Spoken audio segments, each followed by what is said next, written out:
Talo falava Samoa se o atinu pele malo lava le soifua malo langi ma ia le nei fo o tatou toi alfa mai le nei tai afo ma tango fie le alofa malanga lei o le tua lo tatou tama ia o e tama i lau pupuinga ma lau tausinga ia te matou lau whanau a matou tau oto i o matou muenga whangalo i matou lau fio ai whawhetai tele o le au e tai na mai lo matou wola i le nei tai au fou whapopo i aso matou wola matou aia le matango fio le nei tai au fōlinga wa aia o lo walofa ma lo wanga le lei a te matou whawhetai tele le tele lo walofa i a te matou lau whanau i so se au wala lava tama e ui no matou whaangalo lau fio tele o taimi tele foi taimi matou te se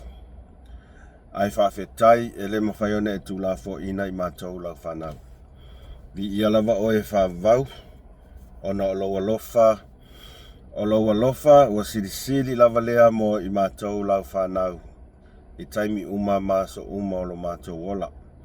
Ia, whamangalo mai lau whanau ni a matou se ma ni o matou wanga sala fai. Ia, matou tu ina atu i lau fio e lofa mai e whamangalo ia te matou. Fatalofa atu pa ia malu o se tatou atunuu sa mole atunuu pele i wo mapaanga masani ele mus malfasoa i le nei tai au fou o lea koe kuata i le valu i le tai au le asa tofi aso 25 o Septemba 2025 whawhetai i la auto mafuta fai pea mai pea i porkalame al mus malfasoa i lea aso ma lea aso. Whawhetai foi, whatalo whatu foi i tatou ainga o le whatuatua i le tua sa mo tasi i la auto lango pea i la tatou whainga malanga o alo atu tatou whainga malo i le tau ave vamea ina o le tele o lui tau tele lui le awhiangai ma tatou whainga malo ia e mai sei fo i o le awhionga i le lipa le mia maua mai tala o lo manuia mea malama i le alofa malanga le le tua vi ia le tua whatalofa atu i wo mapaanga ai mai se lava na i tatou tama matina matua o asina si o tatou atunuu ia o lo whaia pea le matawhaioi o le tatalo mai malu o tatou ainga ia wale ala whaiva o tatou malos a wa tatou whi au mga luenga ia e le whangaloinga lava le pa ia o la ainga sa le vi a o tau susunga e whawhiangainga ma o tau whaletua ele lava le nganga whaftai la o tonga luenga whai pea ele ngata i le tatalo mo le manuia lau tele o tangata anu o Samoa ma le larolangi atoa ia ai maise foi o le tala ina o le finangalo le atua awani a nganga se tele i ola awale atua malona finangalo sorry ki ngā ka makaso le pea kau whale kongu maka musu malfasoa ma yan ma luar kai au ma konsot ma yan ma luar tai au to titi vai sul mala ia ona matu ave vela fo ila ia e mua no o whawhetai atu e se tasi o paanga le tatou musu malfasoa po se uso po se tuofu fine e tu sai malona finangalo ilona foi finangalo faalia e tu sai mo tatou fasoa sa o maua ia lana tua lalo ile nei tai au mai whape mai ai e ua koe karangua kungisinga ua koe kumayanga kangaka i lunga whavalvalea i lunga tatou porkalame whawhetai e sele matangofia o lea foi o lau finangalo faalia o te lete ena ai o te whaalolongia, whaafetai lo manatu, whaafetai lo finangalo. Ia e tusai fo I ma le tele o tātou whaasoa I le aso ma le aso. Ai, e au lava I na o tamawhai lava I whaamalamalama atu le vai liu lea. Au tau sila le iai, ma o tau whaafofonga I tangata nei. E le na o se toa tasi tangata o lo awhia, I o lo awhia mai lava tangata nu o Samoa I o lātou la fonga le mawhauwhau. O lātou winga le whaaloalo. Ia e maise lava. O tangata nei. O lo lātou matua I Samalaina mai lava I le ngata tai se tātou tunu. Ia e maise. O le mamalu I whawhiangainga. So, e whainga tāte I le tātou māloa, mai se tai on talifoi tau mai ai nei winga le mawhauwhau ma nei la fonga so on tuula fwai. Ai wa avea tātou ma tangata tātou te tali atu iai. Tali atu iai ina ia eo ngā foilo tātou whasoa mo tātou tu iai pēr.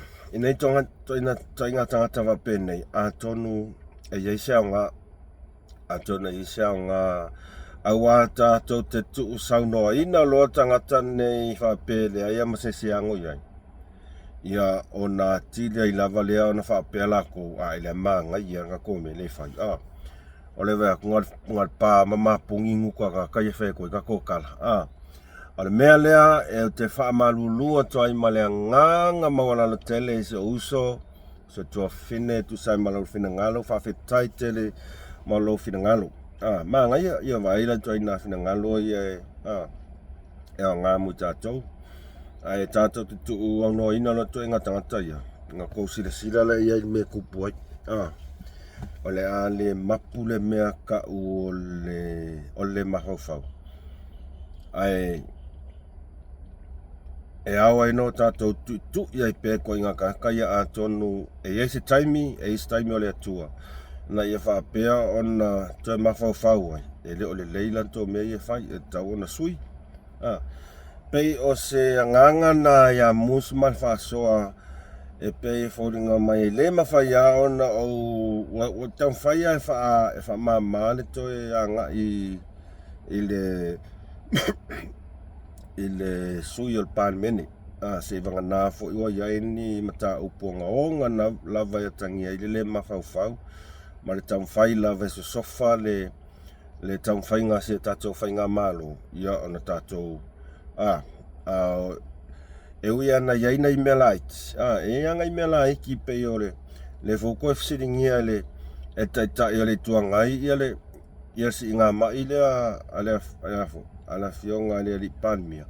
Ia e ole ale o se tala. Ole ale o se tala. Ole atu lava le fionga le li panmia tali mai ai. Ia po le malo e tali mai ai to inga. Ai olo I koe inga onga whanga e tau ponga o kau iai le mawhauwhau. Ia ole leo a tangata pito sili wa o tangata sa filifili al malo. Ai la se tu ma te e atu whainga malo. Iolo na winga. O la tonga I lifia malo, whainga malo lo I kako. Mea lai wha malulua tuai malanga whaalo alo se uso mo su tua fine. Ne ai, e au ngā lavora tātou tui mo na tātou whamanatu I tangata nei. Ia o koe whaia. Ku uloa. Ina ia lato I loa ai. Le mawhau ma le ango ma le whaalo alo nei tangata I tupu matamari o sa tātou atunu. Ai mai se lava I tai o se tātou malo. Ia male a inga sa le vi. Le mamalu lava I whawhianga inga. Olo lava le fua I le pa ia a inga sa le vi. O nei tangata. Ua pei la kou e aka mamai. Ua pei la kou ua mio tonu. Ua pei lantou ua mio tonu. Ai manatua o ngā luenga la inga sa le vi o te talo. o suli vaai o le atua. O suli vaai le atua i le nei lalolangi. Ma ua ave iai le whaauunga ma whaauina le atua. E iai fo isi e whewa ia te i au vai o ke o whemelo whai au. E le i alu se taimi se afu po se kupe. E a foi. E alu ai e matua i whai leinia na suenga. Ia, e le whamsinoina whai tātou le nai tū. Na ole atua lava na te whamsinoina ia tu inga tangata whapena. A ole a inga sale via ia malo whawhenga inga na matua e tu a tola to loto ia na suenga mai le fia ma le tele tausanga ona olona loto a toa ua tuu ili fine e afu ta la i fine ngalo le atua ia pei o nai vaenga ia popo e taufi ona le mafo fautele o tua ina tangata mo la tau la fonga tangata whawhia mi o tonu tangata fia poto ma tangata ua ti ngā lava loto i mea o le olanga nei peitai wa afia e fua mani ngaluenga ale pa ia man mamalu ala inga sale vi so e fa malu lu atu ile ainga sale vi pe fa pe tote fa ngolongo mo to mata mai i fa sole mus ya o te talo atu fa mangalo pe fa pe singa ngana lava tauleta mali ila tau whafonga o le tama whai lava e longo puia lii ma wha soa foi se whina ngalo po se manatu vai ia awa lava se a foi ina i eise swinga ina i eise swinga o tangata anu o ue whasanga sa o akala ngoa i ka ngaka i ele mawhau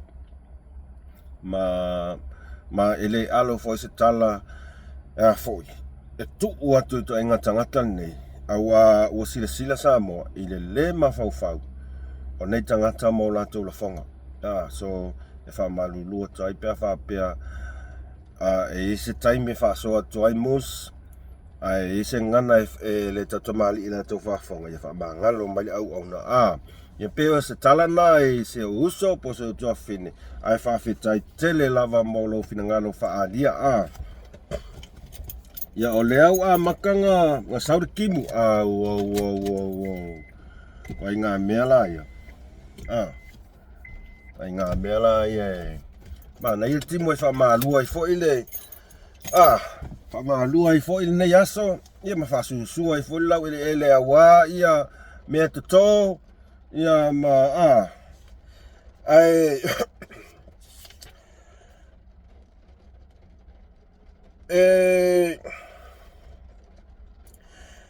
atau sila i le video le asa o tu ina atu i le asong angangafi i le whatanoanga le atamali i o to lua na o tau sila fia o puloku ma tamali i le ia tiu malu matua mai fea sa umanga o koe kua kurunga kiripi ai leo tatu nunga nata sa o tau mai moa iai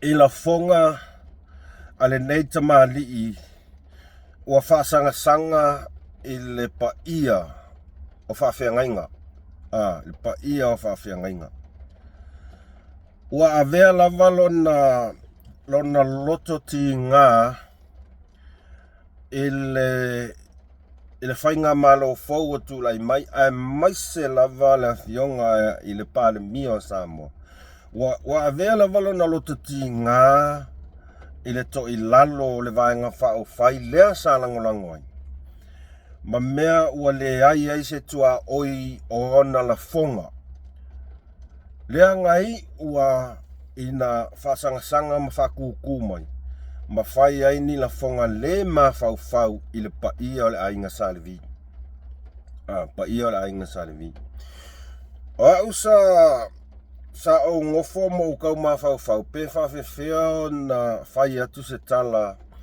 e winga i le nei tamali ia wa e leo stai mua mole nei ua whai soo le ma fau o le tamali i le nei O le loto ti ngā tele. Wa vele mala wa whatutu ailana iana la fonga i pa ia o whawhiangainga. Whawhiangainga taulangi o ao whaalpenga. Ai mana tua foi. O tamari lea. E eilo na alo polo na tali. Lea ile lewa na whaau mai le aonga whaiwhausi au i piula. I piula. Ai ua le ai lava sona toe ma whau.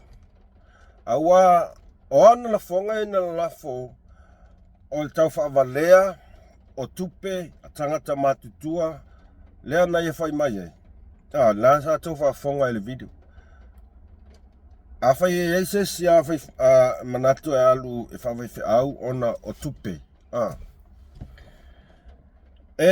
O te leilo opo le a se ua whaisi matua o lea tamari. E leo se whai au. Alo na alo. O le whawhiangainga.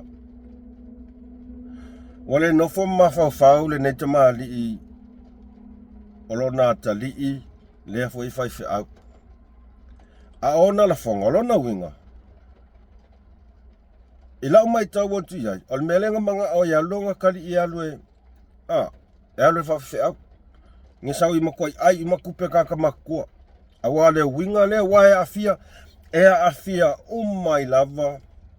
Whai au a sao se kale sia e lenga te tono sa moa tunu mau. Tu lau lava pa ia whawhiangainga. Ai e maofa le loto. E maofa le loto i nei tu aiduna la fonga. Au te lei loa po le alo na mawhau sa ia tau tala mai ai. Wa vea alo ngaika ke le radio Samoa. Wa tua i ai le pule. Si tamari i le pule i le fale fasalau. Ma mea ua fala wai tele ai ana saunoanga le mawhau. I le pa ia male mamalu o ne ainga salvi. Ia e whawhiwhianga o i whaiwha misionga masa moele mwhaiunga la ko se whio na tangata. Se kousi sila iai. Se kousi sila iai le ngeikanga ka. E leo se whaiwhi au. A tau whaafonga lea sa ia si mai na whionga lea tuam whai mai. Au ole fiali. Au ole fiali. Ia ua ia malo manatu. Ole na ua ia toi tau tala lava ia te ia. Ua koe kaukala lava mai whea ia ke ia. Au ole fia wha a mio kongu. Au ole wha a fia a mio kongu.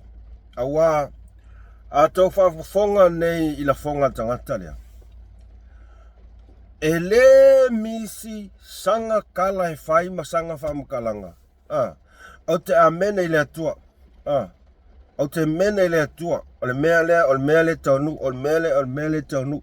Ua whaafia nga whai. Au te a mene i lea tua. Au te a mene i lea tua. Le swafo lea tua. Swafo lea tua. Whai mai le upotus. Aua e te tau fua le swafo lea tua. Aua e te tau tō pepelo. Aua e tau te pelo. Aua e te tau fua le swafo lea tua. O ia tangia mai ai mo morka kai whaafia ami o kongu. Morka kai pepelo. Mai a whao ngā inga le swafo lea tua. E tau mawhai ai e puni lo na loto ti ngā.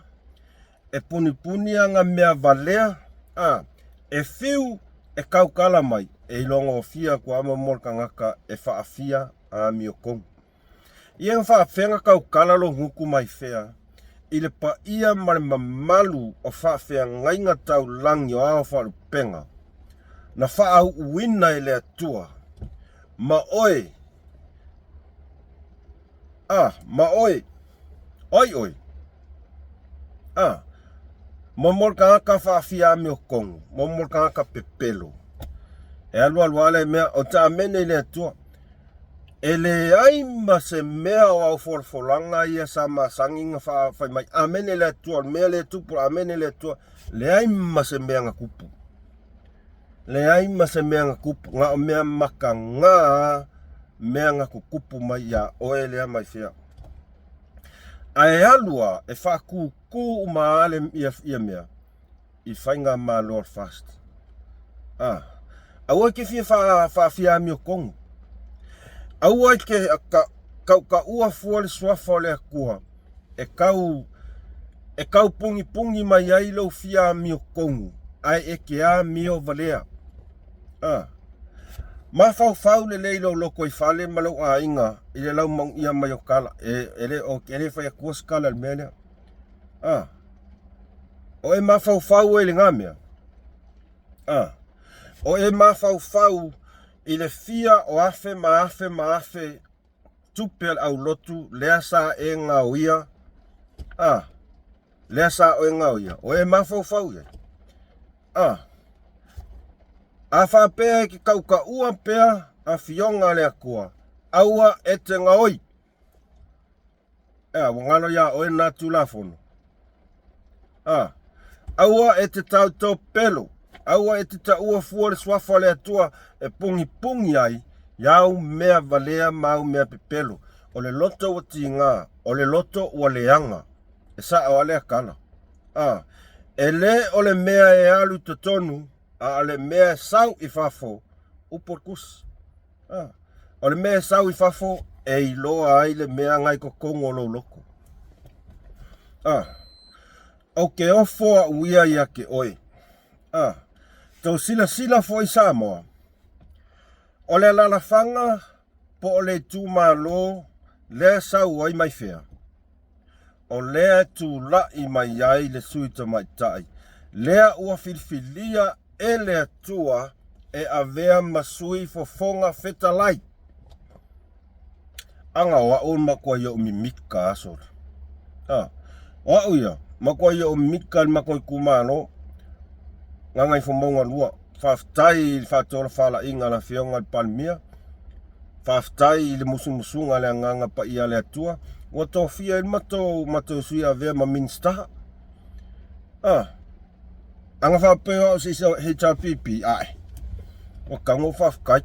Alulo lango makulango minskan mako kama. Lea ua tu matila mai le sui o le tu malo lea. E a vea masui fofonga fetalai. Ale ale mea ngika ngakai fai. O te ofo fai au ia tu lou lava pa ia o le tu malo. E iailau taitanunga o le tu malo o tau. Matua I laki ma manuia mwhaftai le tu. O tau fia. E tau on tau fia mo tau whaftai le tua. O na ua mau whaisi maua lunga to finga. Ua tofia ai la o tau sui. O le sui fau fato a manu malo mai. O lana tau whainga mua lea. Lea ua manuia mai. Ma tofia le tua e a vea ma sui fonga fitalai. Awangi ko ai ngaka wapengi. O peos ka ngaka e le aine o na tua whawhine. O ia I loa ko ai ngaka le iai oi. Tauna e whaaloalo le lei. Ma e mawhau po le ale whapea o oi o stangata numero tasi al lango tu le epa. Ma le HRPP. O kaimingi. Mo tau loa pe a whai o oi o stangata o le atua o ai whai mai a oe ia. O te mene le atua. Alala o mele whai. O lea te whaatanga tau lava malo loto tinga I la inga o le whaatuatua I le atua sa mo tas. Lea ua a fia ai male mamalu malpa ia o whaafea ngainga. Whaafea ngainga malava. O oe e a fia ai ma whaafea ngainga. O le tau e kalesia talo whae tu lau lava pa ia le mamalu o le mtanga luenga. Kalesia metis. O le mea ngā ngai leo mawhau iai. Wa mor kau kala me ka ngaka ua makua I lufia ki Apollo. Ua makua I wha maa ma whapong sale loko. Wa le mawhau le lei. Wa le mawhau le lei ia. Iau wha makalanga e mawhau e iai lo wakali I whaifi au. O lo wakali ida le ska ngaka le Ngā lu e whawhiwhi au tu lou lava ia sialo. Ngā lu le ia wā o lau upu anga mawhai mai. O lau upu ngā sau lau nguku. O mea langa ngai mga oilo e alo kali e whawhiwhi au. Ai ngā kupe. Ai ngā kupe. Ke ofo, o ke ofo ilo mawhai o ngā ila lafo ngā ko i ngā whamakalanga whape ngā i luma le kungu. A sila le malo sa moa e mai se lava ma malo nai whawhenga inga. Ola o makua e iloa kua ale whaala wai kele au ka lai whaiwhi au. Wa velo wika radio Samoa, Malpuria radio Samoa, ma mea wa afia o mai whaiwhi au, ma malo whawhenga inga. So o se ka le sia. Se va ai lo le magofa.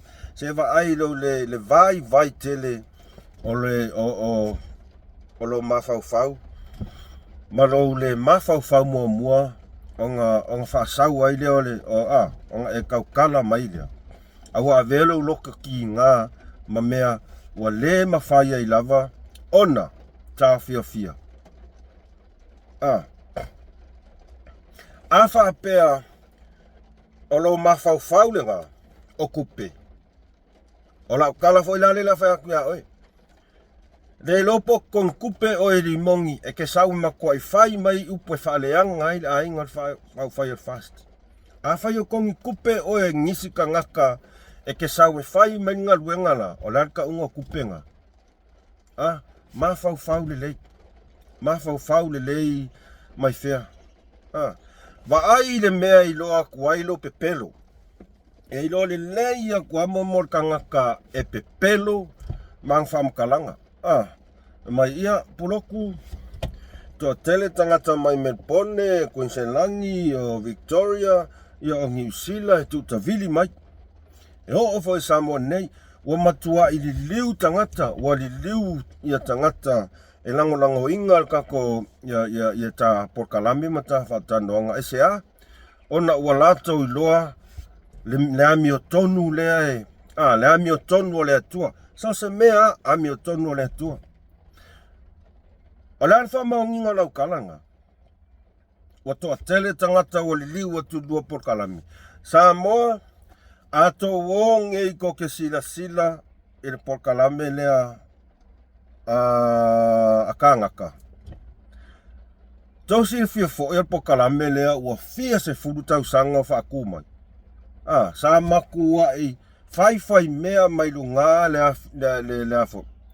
Le ngu mela o au lango. Subscribers. Sa whai mea mai lunga i le fia se furu afe. Luas furu afe. Pese sea, por mea sa wa ai pe luas fu kasi afe, sui va afe. Mai na makanga. Leanga ua leva por kalame lea, ua leva, ua fai singa leva. Karikongu mai lau kala. O sila kaimingei, ele a kose lua afe.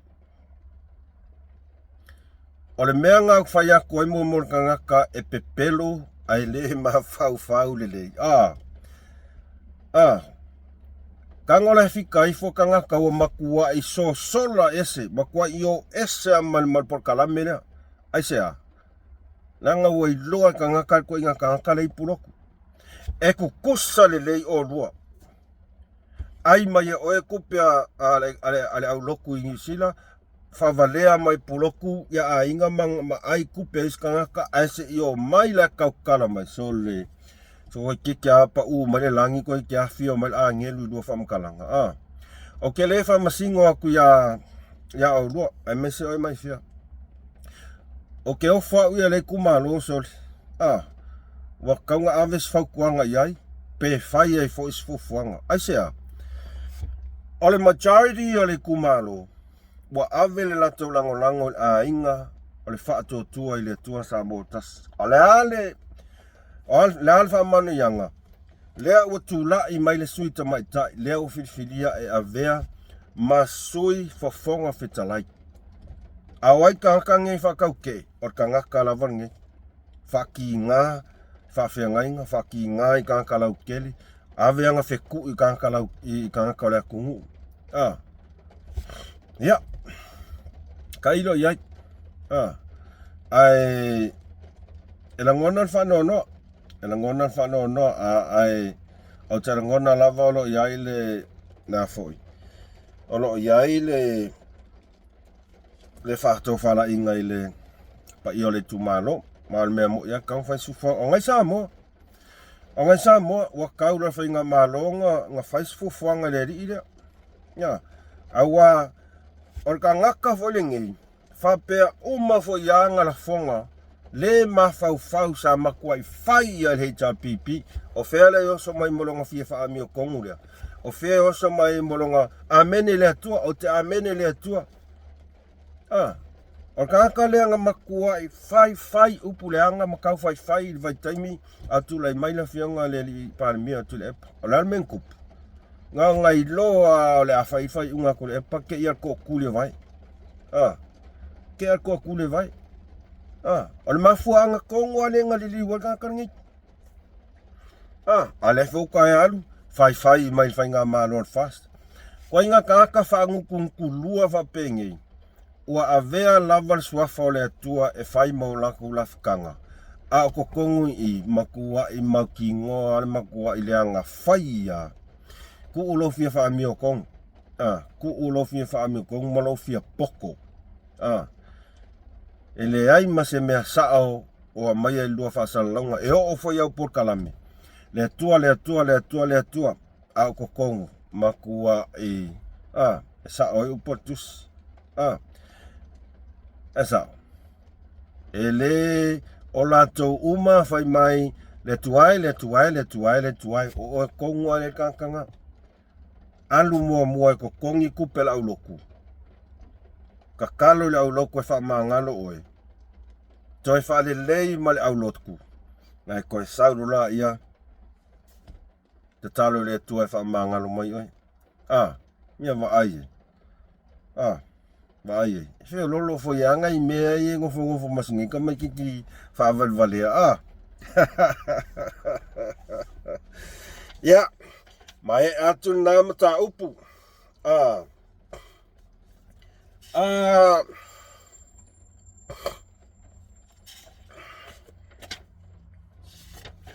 ole mata upu le pesa o talanoa tuai i le aso nafi ea pe sa wa ai le lei altou whafonga mai kiripi lea ona o tātou toi whaasoa i la ia whafonga mai ele ia se whakanganga ke whaongai le ia le au le mai o tupu ua nganga mai o au kuso sa solo i lau whanau ia pia mo folo au kuso manganga me whenga ruenga ma sau mai i kua sau ale o ia whaianganga malu i kua nge whapea ai ngā ongi malu ai ke ua whalongoro ua kāma le pea ia ngā kupu mua le mera ngā o le kā ia maka ia ai wha uma le tipu o ngā walo lua poloka ngā ke le imai ka ua uma le whasolonga o mea le whaela ari mai i le aka le leo o kikilo iai e se le whakakianga o le o mamangu o le whasolonga lako o mai le kua whasolo ai laro lai sa o alfa solonga o kakianga o mamangu ua mamaua o ke lele ngai se senga sa whau ko inga hoi la au kuso e ko ua wanga koe whai ai ala hoi ngā kupu se sewa pia so ngā kale ka ki ngā ngā wai ako le whikau ai o ai o me mauro ele pa ule mpenko e ves ai kaunga whiri le ia ole na ua saunoa manino mai le fionga ia sulu a pesua whamalulu atu o le mauolo soafa o sulu a pesua mantua fo ile mta upulensa o whaso atu ai ile kaka ile kufunga ka pe ale nga failanga fale alo famalanga fale mafau i na yalo le tunu na i si mafine masiuso ia le failo mai au kuso le soafa o le ri leanga ilonge nga solo ka kama ave fanga ia mea fanga i kanga pe sola ngaka ma ave whaangam soli.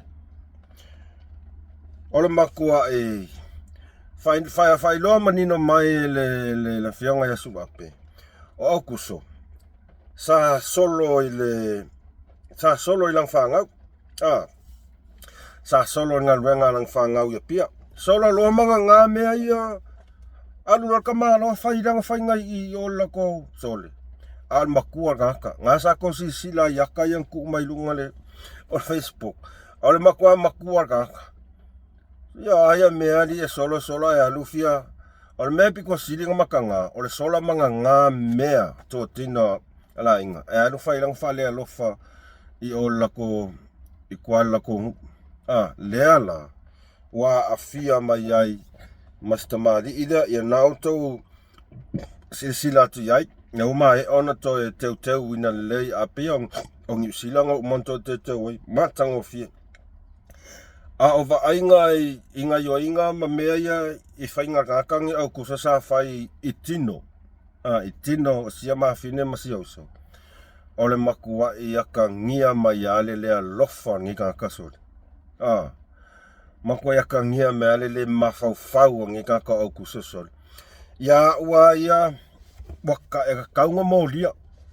Wa kaunga molia ka sa noa ia e mo i fo ia sa iai fo ses e iai fo laukat kongunga o le sasi fo ia nei mafine male uso.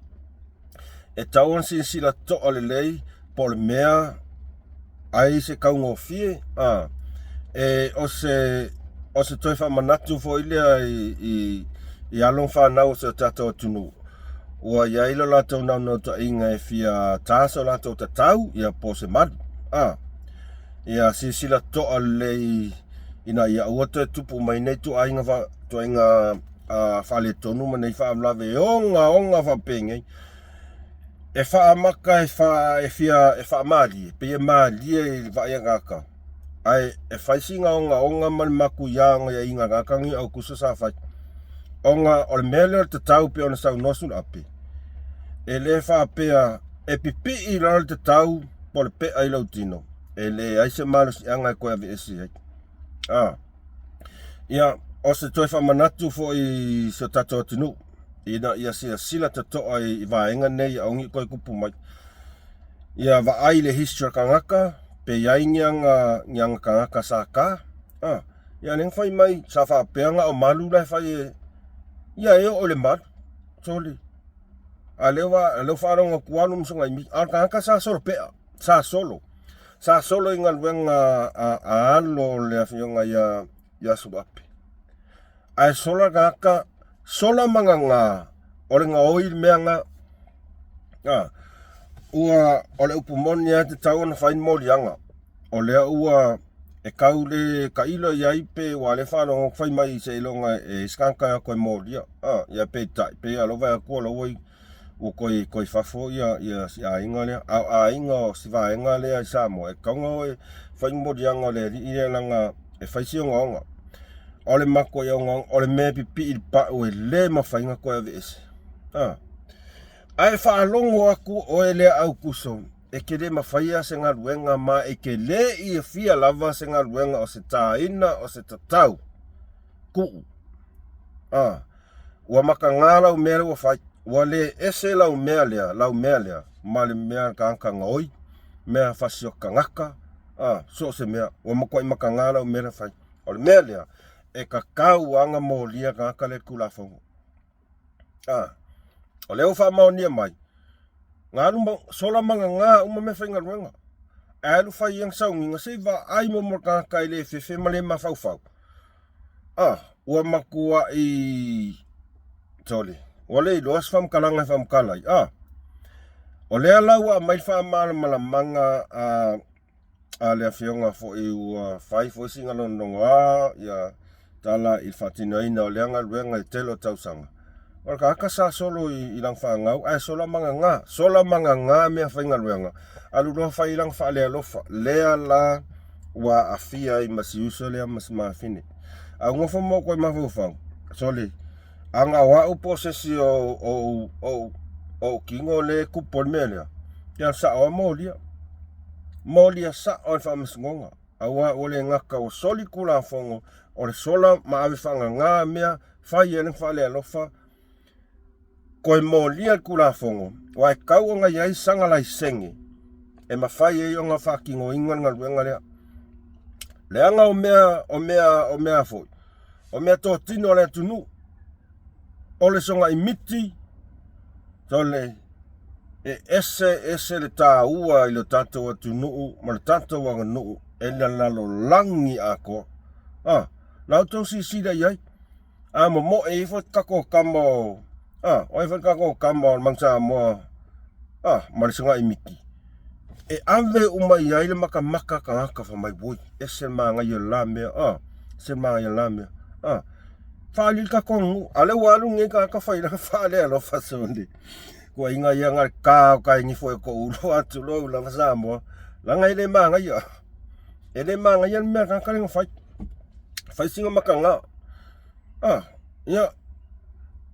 Ale ko ulu kai nifo ko inga ia. Ele i loal maka ngā ma leanga langa mea whai. Whapeanga ia. Whapeanga ia leilanga mele whai. Ai le i loa. O kala loa kai ngifo ko ngai.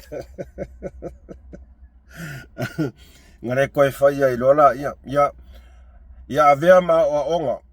Au kuso au koe whai o se tu alalo ia te oe te mali o le ova ai aku roka kai whai si makua. E whai a si makua roka ka alo melo whai si ngonga. A wha pe lai pinge se seme wha pe i so wakari. Ala sau whikai whai. Ia au koe whaia, ia vea ma o onga. Ma o stoi wha manatu fo i lea, pa ia malo se tato atunu. Sila te to ale lei, ai lei whaia sau whai unga. Sila le tangata e te, ia e iloa, e anga waa, te ua iaile anga waa, ma le iloa, ma ua matua i kele fo i anka ngaka sa ia whaatinoi na inga luenga. Ia ona whatoa ato e whaile lau whiwhiringa. Aua fo i e te sila i se kulanga kau kongi. Awa a tonu ale lopo le situ langa na wa e manga o e kia lu kai ai fa pe ia nga se lu suka la ngale mo sa ka pa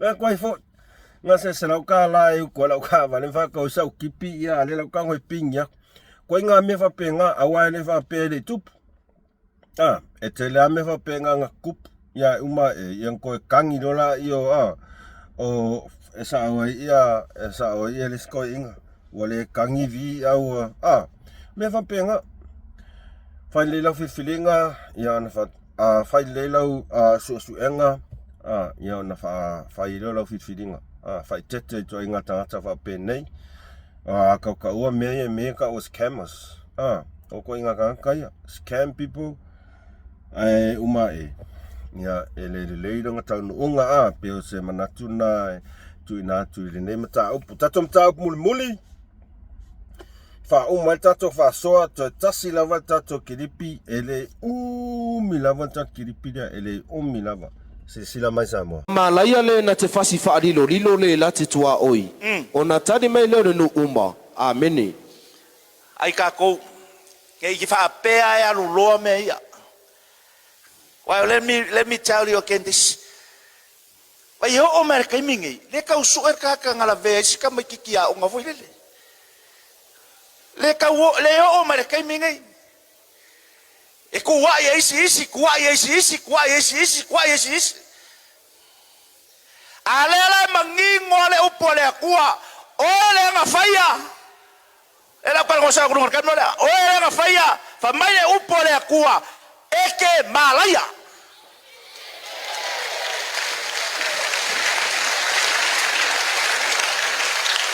ok le lola poa por me la soy fua maula por me foi wa fai langi lang fola alo por e ko fa mai a fasi fa ali lo nga mala yo ku wiki ale me ala ki ngai ngai le kausu ki ngai ngai le media kausu le mawa ile upole e ka milo for kai mingi la wo foi mala ye le ngo foi ai vai le ale ka ua malaya nga o la ye lang fanga pe fa pe o la sang fanga eso solo i foi menga o e foi ku kupu me lang fanga er wakwa ya Ongon mele ka ko falongo na makanga famai e o atu le tupulanga tolu male fa. Kaya fa peole soi fuor kai mingai. It's better to turn yourself in. Sa welu. Alu lengo foka. Kurkuli fa umanga yau mea masalmoai. Yang alele ko ma esel malai.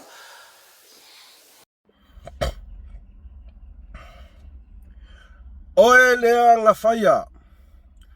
Oe lea nga faya le mea lea. Fa mai alfa fea nga inga. Oe lea nga faya le mea lea. O le fasi fa lilo. Fa liloa astangata. E malaya. E kuiki ale mea. Matango fiele. La unga alfa fea nga inga. Ile mata upu lea.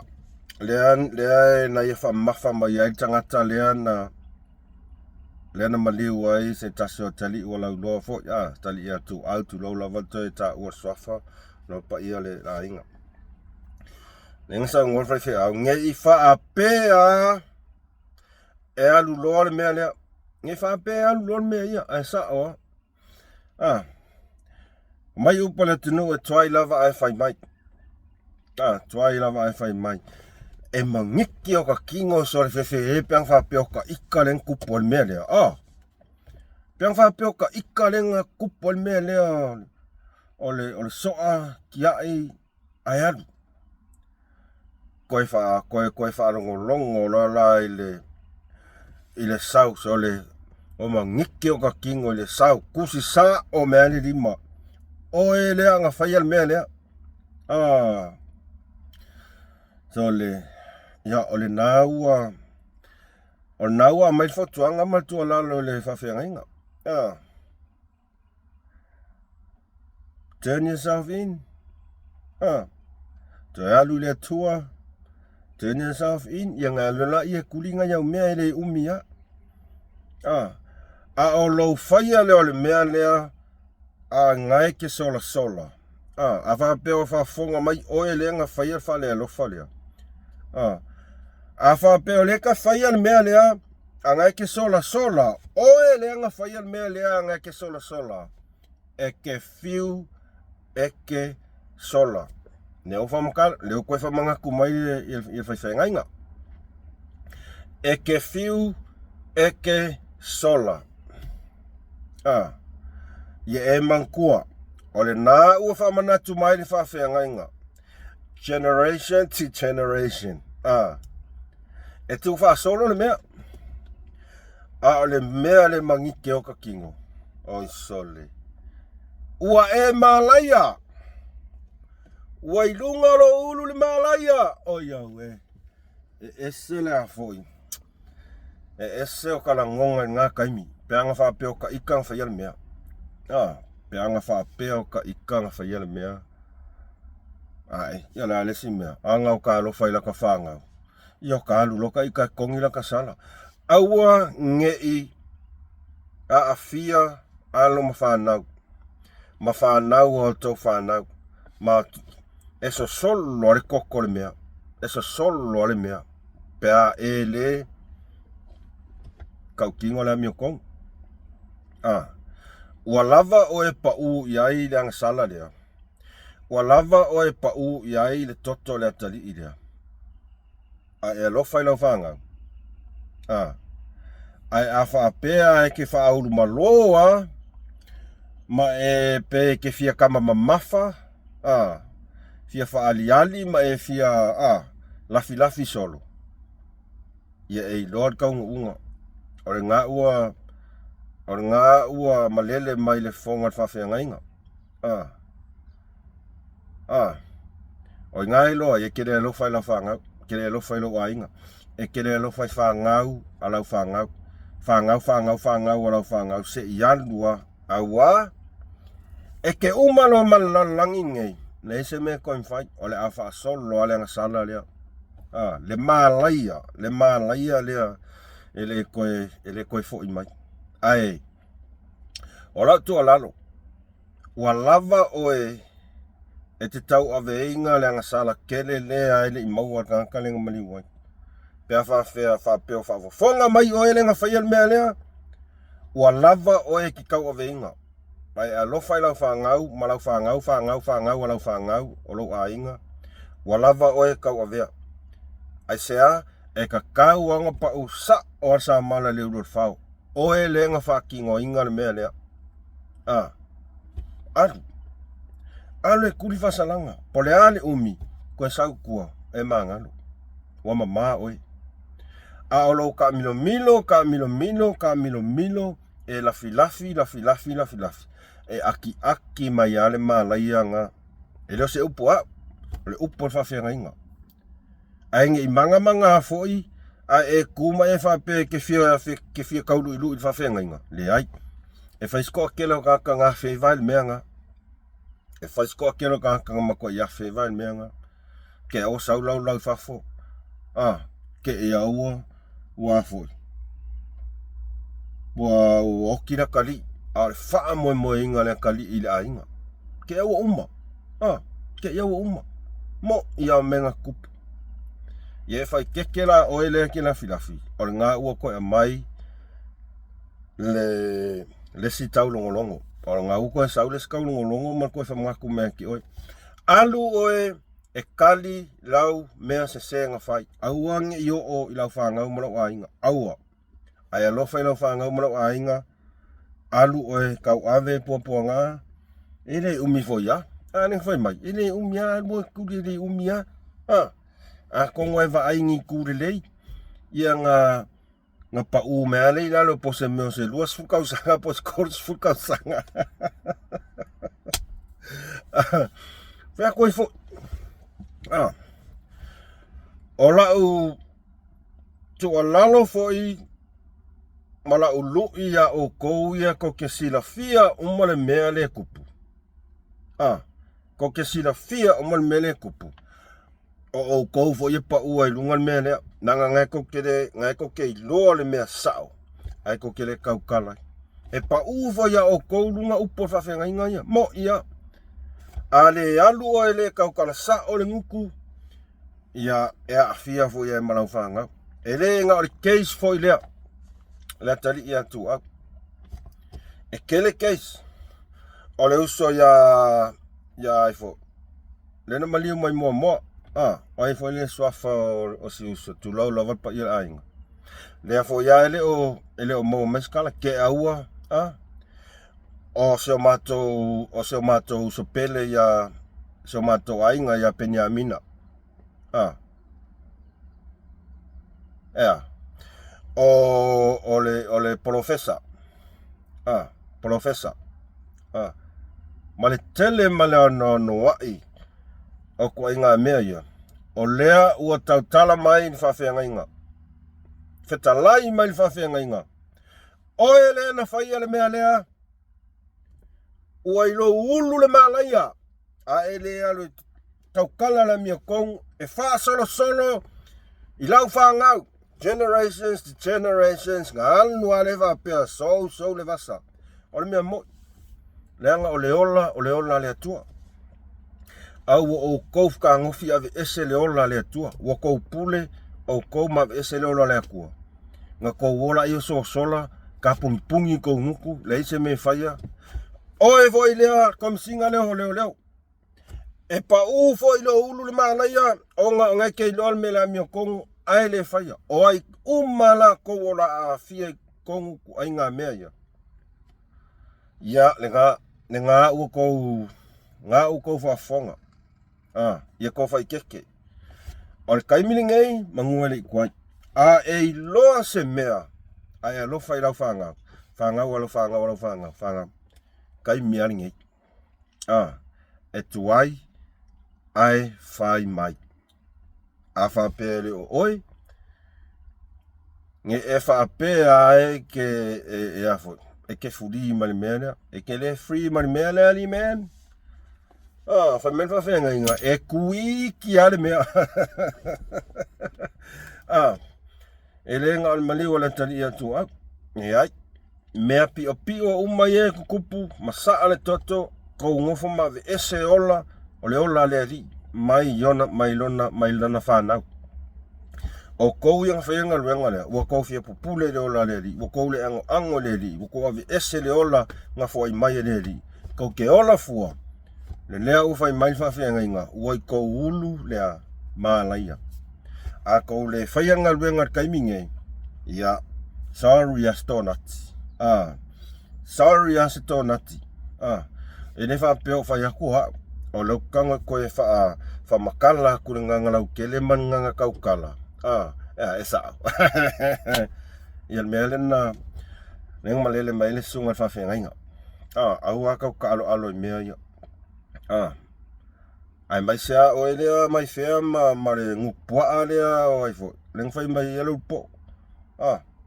Au ka alo whawhenga inga. Ai ai se mea se ya o elva ma whawhenga inga, alu whatu ese whawhenga inga. Sunga whawhenga inga. Leanga whai mai ia, o ao whaalpenga, o sulva aia o le atua. O kele a kokoa, mo ia, o au ele skaka mio kong. Nei masa so ka kou a mio kong. Ai wa umanga ku maka manga mea le akua. Ia kou loa kou silafia, mo ka kou loa, ka kou olai. Lea, o na sulva aia yo tu mai la lang. Al mea lau whai o kou. Nā lau whai mai.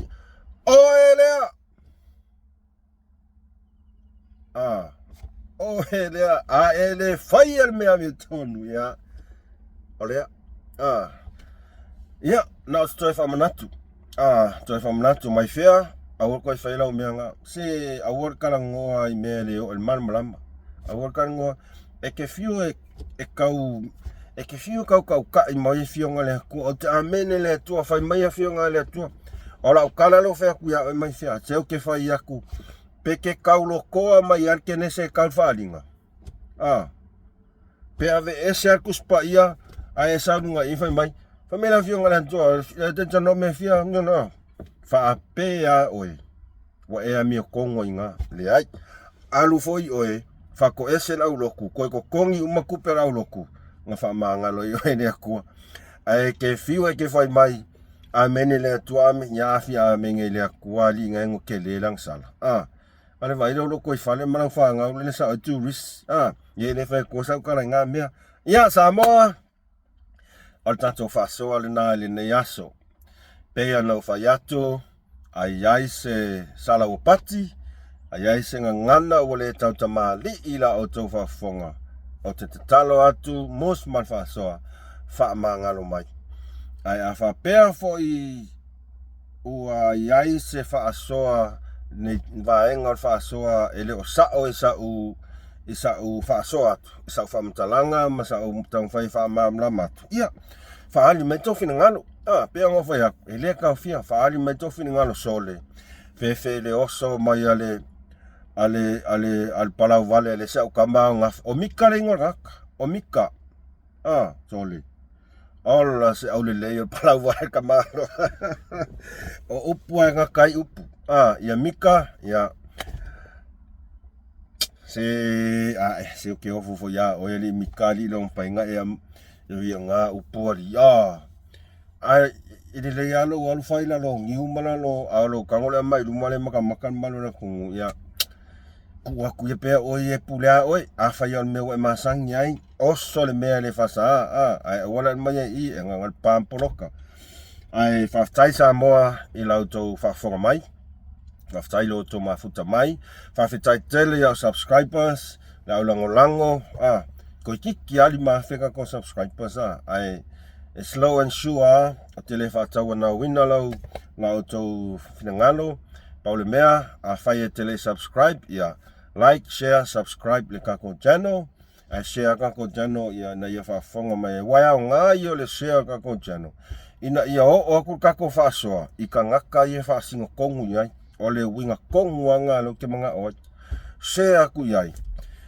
Ia pe loko ki ngā. Au tata tang whai ai tu ia. A tonu lava. E iai lau ka kongunga waka aka mai ia. Ia wale wa makanga misa filiskia. Ya kongo e sia ngā inga ia o koe whai ia mea. Vea koe fo. Ai mani tele vaenga tole nei aso. Ia olea ua Koe ka leiva, o le la waku loa e a makanga ruenga, o le mele ia pea lea o ngai pule ia o ni. E se fia pule waku roku li pule mo ia.